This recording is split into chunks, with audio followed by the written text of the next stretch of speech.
A community is mourning the deaths of 3 men following a fire yesterday afternoon at a home in Montville. News Center Maine's Carly Dion spoke with a relative of the homeowner who says the family is still trying to process what happened.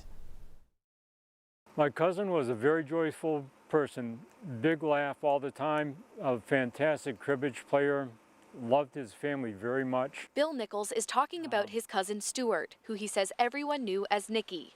The 74-year-old was killed in an explosion at his home on Darcy Lane in Montville Wednesday afternoon. 88-year-old Rocco Taddeo was inside at the time, while Nichols and 78-year-old Robert Gorham of Buxton were outside and later died from their injuries. Bill Nichols says he had helped his cousin build this camp, now in ruins, years ago. I had to sort of come down here for my own closure. Fire marshal investigators say there was a propane gas leak in the home, which Taddeo touched off when he tried lighting a stove. The force of the blast threw the 2 other men yards away from where they were standing. Montville Fire Chief John York says he knew 2 of them. They're friends, and they were hanging out like old friends do. Crews from 9 other area fire departments responded to the call. On behalf of the family, I want to give thanks to all the first responders, firefighters, EMS personnel, Belfast Hospital. Fire crews faced a number of challenges getting to the home because Darcy Lane was narrow and muddy. Close to 3/4 of a mile down in there.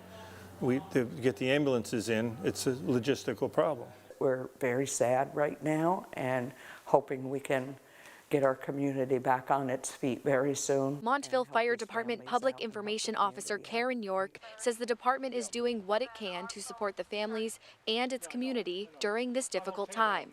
She says she hopes people can learn from this tragedy. If you have a concern, call us, call your gas company, and have them explain it to you, have them come check it, just to be sure.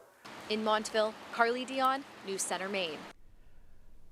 There have already been 7 fire-related deaths this year in Maine. The State Fire Marshal's office says there were 27 fire deaths last year, a record high number in recent years. Investigators say part of the reason for that is because of the pandemic and people spending more time at home.